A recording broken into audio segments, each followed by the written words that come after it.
A Sapphire Running Zone podcast.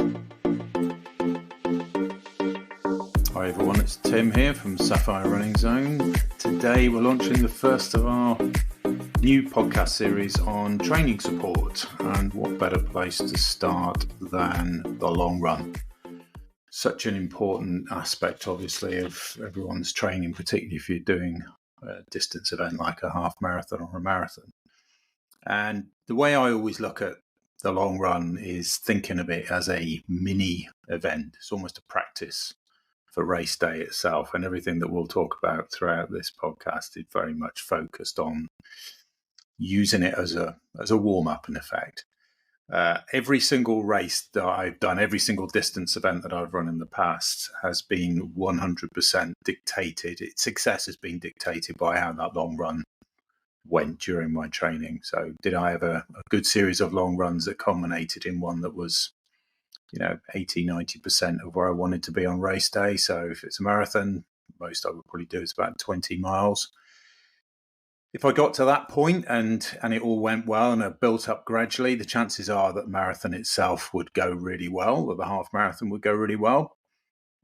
If I didn't have a good series of long runs, then I'd say it was fairly inevitable that it wasn't going to go well on race day. So my very first marathon, the longest run I ever did, was 13 miles, which clearly isn't enough. And I struggled off the back of that.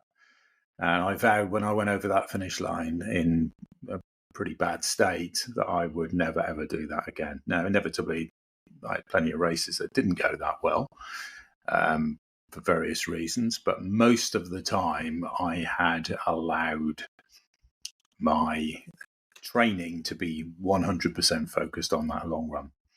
And everything you do really on your training plan is focused around preparing yourself for the long run, which inevitably for most people ends up being at the weekend. Might not always be. If you've got a work pattern that's not conducive to that, then it's fine doing it on a Wednesday or a Thursday or whenever it is.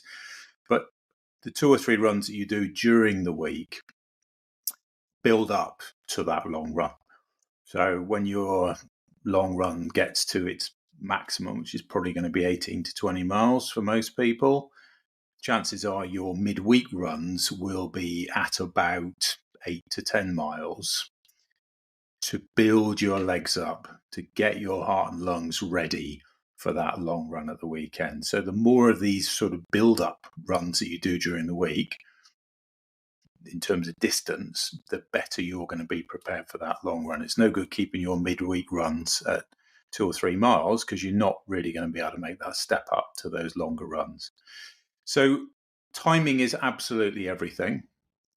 What I always try and do is to do my long runs at the same time as the race itself. And that isn't always possible. And this just comes back again to this point about trying to treat them as a practice event, a warm-up event. So if your race starts at 10 o'clock in the morning, try and do your long runs at 10 o'clock in the morning. It's not always going to be practical, we know that, but just try and do that. There's been many, I prefer doing my runs in the evenings, but obviously with a long run, that's not always possible. But it's really, really important that you try and get your long run as close as possible to your race day start time, give or take. It doesn't have to be exact, but chances are your race is going to start in the morning. So try and do your long run in the morning.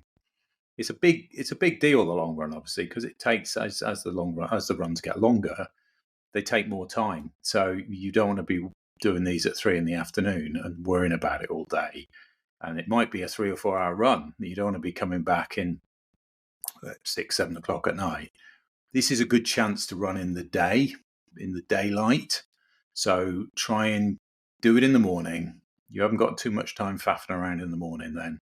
Get it done, and then you'll have a bit of time to yourself in the evening. Important, obviously, that you focus on your nutrition.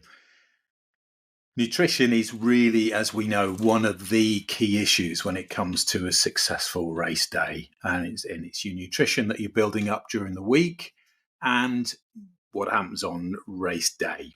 And you should therefore take the same, you should have the same focus on your nutrition as you're planning for your long runs. So don't just think say your long runs on a Sunday, don't just think on a Saturday at 6 o'clock, what am I going to have for dinner tonight? Plan it, because you know that the next day, in effect, you've got a race coming up on the Sunday. This is your long run. So think of it as you would for your race. So plan it. So think, right, okay, I know that I need to have a carbohydrate-based meal. So I'm going to plan it, and I'm going to have that at 4 or 5 o'clock on Saturday night. So you've got a chance to digest it all properly. And then in the morning, on Sunday morning, you're going to get up and you're going to have the same meal that you would have on race morning. And that might be, for most of us, it's probably going to be tea and toast, something like that. That's what you should have. That's what you should have all your long runs in the morning. Don't be thinking, right, I'll have a nice fry up now. Let me get the pan out and get the sausages and bacon on. That's not what you're going to do on race day. Well, I hope not. And therefore you wouldn't do it on your long run day. So be thinking all the time, how am I gonna fuel myself on this long run? Because as these get longer and longer, it's a serious issue. And if you haven't fueled up properly, then you are really going to struggle on as they get sort of north of 15 miles. The other aspect of nutrition, obviously, that you need to be thinking about is the famous gels. What are we going to do with gels? The carbohydrate gels. So complex carbohydrate does make a massive difference to your performance on these longer runs. How many are you going to take? When are you going to start taking those? So I would recommend you don't worry about those until you started hitting about 10 miles. On your long runs. And then you've got to be thinking, right, how many do I need? How practical is it when I'm carrying these things? So most of us, the best thing you can do is to grab one of these fuel belts. So you'll see a lot of people out with these. This is basically something that you strap around your waist, and you can carry water and the gels, because inevitably you are going to need water. And you will also need water to manage the gels, because you need to wash these gels down. They're not the easiest thing in the world to digest, consume. And basically what you should do is you should rip the tops off, put a little bit in your mouth, swallow it with a little bit of water. So be thinking, how am I going to take these gels with me? How much water am I going to need? And when am I going to use these gels? Ideally, you'd probably be looking at, if you're up to your 18, 20 mile long runs, you're probably looking at about 4, because that's probably how many you'll take on race day, maybe one more. And therefore you need to take some water with you to help you digest those. And of course, for general hydration, because when you're out for 3 or 4 hours, you are going to need plenty of water. How do you carry water for that distance? Well, a lot of people will take water with them, and a lot of people will put water around their long run course.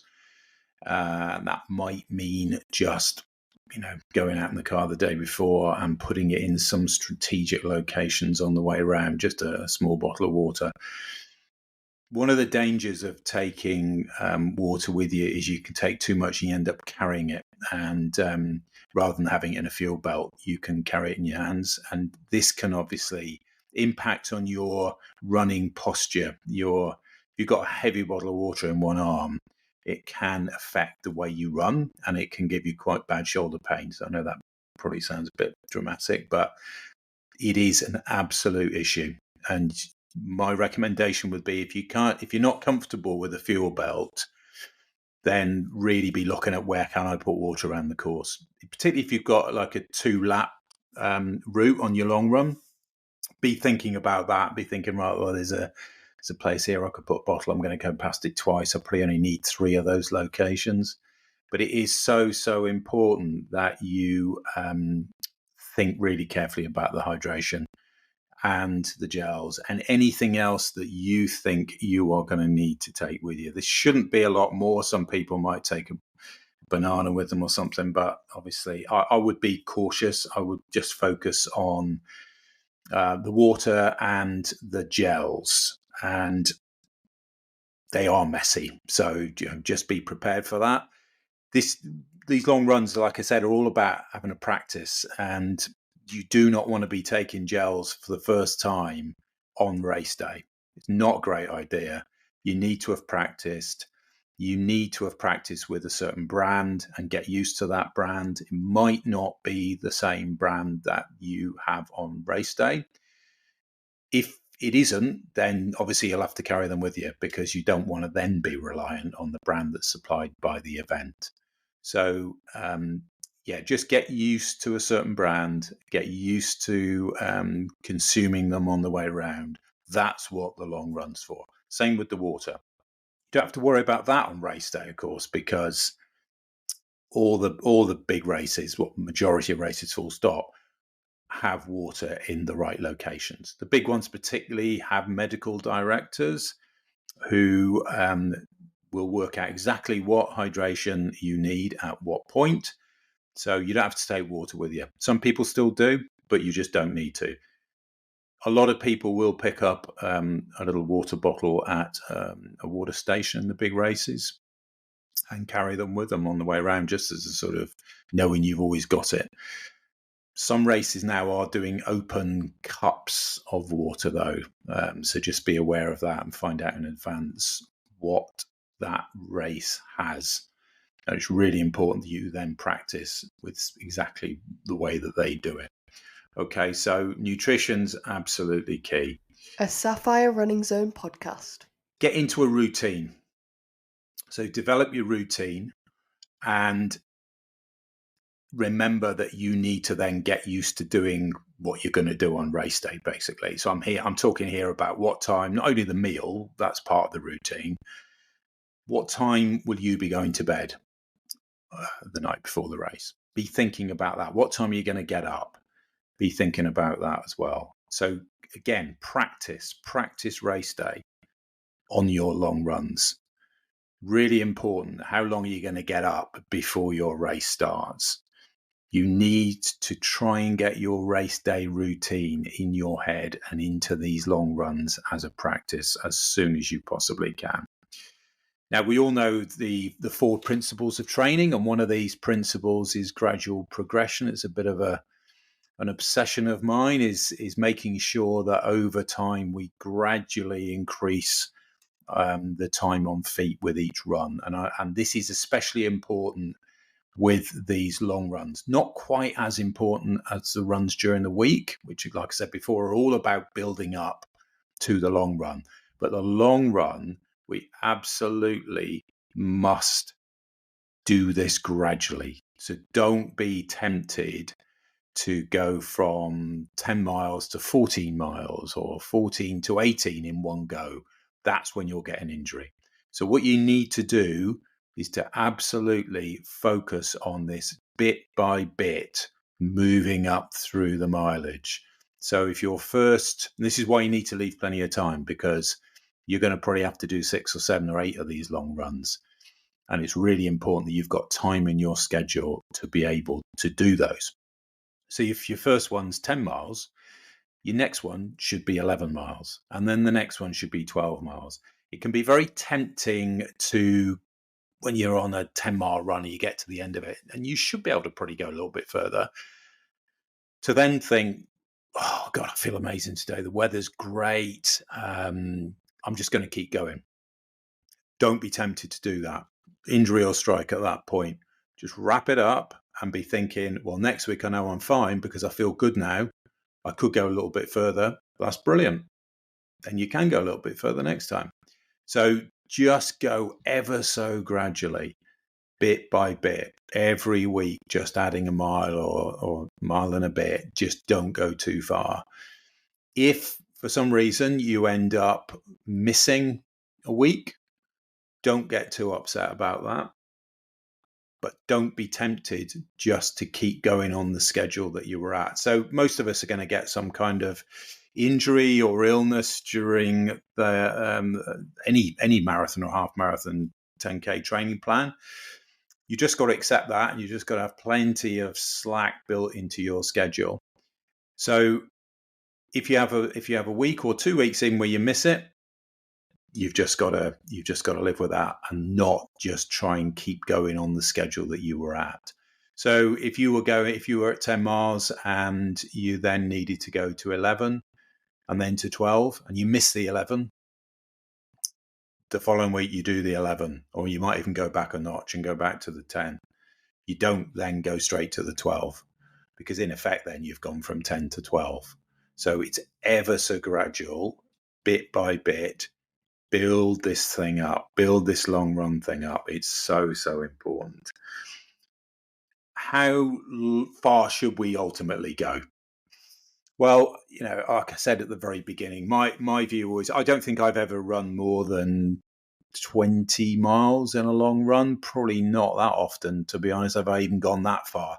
So it depends very much on which race you're doing as to the level of crowd support that are going to drag you through that last 6 miles. And if you're doing something like, one of the big World Marathon major events, then chances are, and not always the case. I ran Boston, and there wasn't a massive amount of crowd support over those last 6 miles. There probably was in the last mile, but not as much as you would think. Chicago, probably the same. London is brilliant. The last 6 miles of London are probably amongst the best 6. So it's pretty much packed all the way in that last 6 miles. Loads of charity cheer zones, etc. So I would say that the crowd will drag you in some races, but don't expect the crowd to drag you through 6 miles in a little small local marathon, because it just won't happen. So you need to be, really followed a training plan very closely. And if you get to 20 miles, then in your training run, then you will finish, and you will finish comfortably. But don't rely on the crowd to help you finish comfortably. They will make a difference. Absolutely, they will. But don't expect them to work miracles. If you get to 18 miles, which is probably quite average for most people for a marathon schedule, or 10 for a half marathon, you're going to do fine. You'll be okay on race day. It's just a little bit harder, and that's the way you got to look at it. The further you can go, some people will go to 22 miles in their training runs for a marathon. I wouldn't recommend that you go much further, but some people feel more comfortable with that, and they want to have the impact on their confidence of going that far, and that's absolutely fine.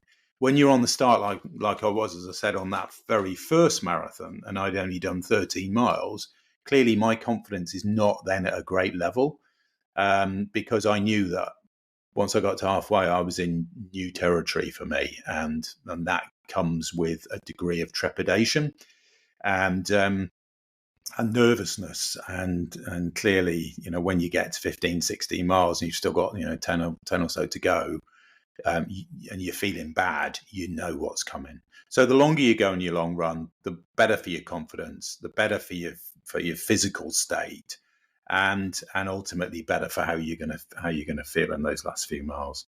One of the important things that I always stick with on all these long runs, and I've done this quite a few times, is to just abort if there's a problem early on. So, even late on, to be honest. Sometimes I've packed up a long run at sort of 10 miles if I was planning a 15, 16 mile run, and it's just not happening. Then I will, on occasions, just go, "Nah, do you know what? It's not great. The weather's rubbish.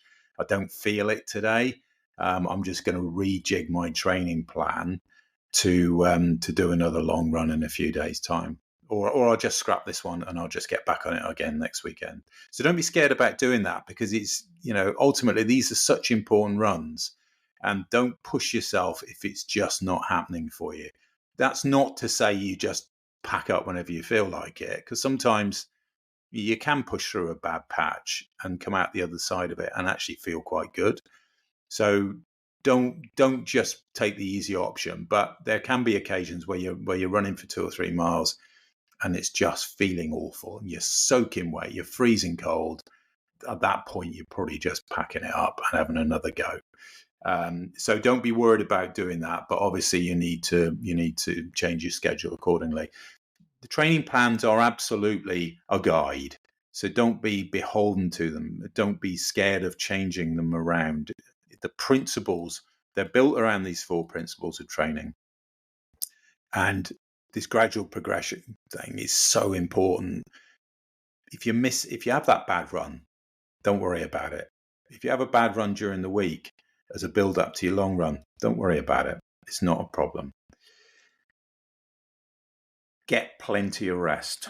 This is so important for your marathon training at all stages. And with the long run, you must rest the day before and you must rest the day after. Don't do your long run if you're tired, because you're going to be tired at the end of it. Don't do it tired. So important. So give yourself the Saturday. If your long run's on a Sunday, give yourself Saturday off. Give yourself Monday off. Really important, because then you can start to rebuild for the week ahead. 2 or 3 runs during the week, and then you're back on it again for the following Sunday. Never ever run your long run tired. And basically, the long run builds your race, how you feel on race day. Okay, everything about your training plan is driven by the long run, and the better you perform on your long runs, the better race day is going to be. And now it's time for Q&A. Right, so I've got a couple of questions from people about the long run. Jake from Northampton says, have you any particular gels that you recommend? Tricky one. I've probably tried 6 or 7 different brands over the years. I've had some spectacular fails and some successes, but it very much depends on you. My recommendation would absolutely be that you try some out, and you may well find that the very first one you try is fantastic. Some have got caffeine in, for example. Some people swear by that. Others are not keen on caffeine in their gels. So absolutely, I mean, there's loads out there now. They're not cheap. They can range from like £1 to £2 a gel, depending on how many you get in a pack. But I would just try out a few yourself, see how you feel, and take it from there. But if you decide on the brand that's being used by the event, and not all events have gels, of course, only depends, generally only the big ones, and it depends on if they've got a sponsorship deal, because obviously they don't want to be buying thousands of these things. So assume you're going to have to take your own, even if you have the brand that you if you get used to the brand they're going to use during the race, you might want more than they provide during the race, so you might end up taking some anyway. So yeah, just try a few out, see how you feel, and take it from there. And Neil from Glasgow says, what's the furthest I need to run if I'm running a marathon? Well, we've sort of covered that.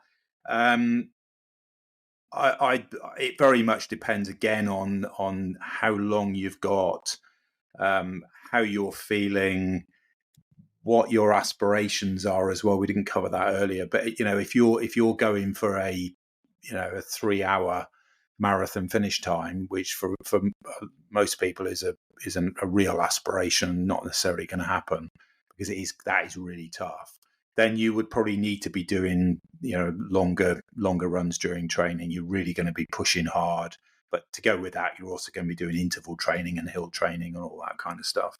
I think if your aspirations are to do a 5-6 hour marathon, you've still got to be doing long runs. Don't get me wrong, because that is still a tough gig.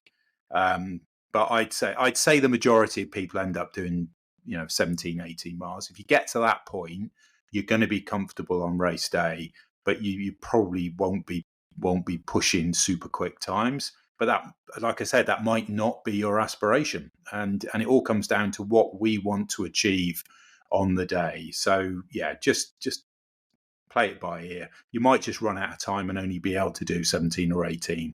If you've got the time, I would push on to 20. But that's 10 weeks worth of long runs if we assume 10 miles is a long run. So you need to have the time available. If you're starting late, if you're starting your schedule reasonably late, then I'd say if you can get to 18, that would be great. Right, well, thanks for listening, everyone. If you've got any more questions on the long run, just please give me a shout via the chat on the site. So it's like I said, this is Tim from the Sapphire Running Zone, and we're here to help. Give me a shout anytime. All right, cheers. Thanks for listening to this Sapphire Running Zone podcast. Keep checking back as we have lots more podcasts coming soon.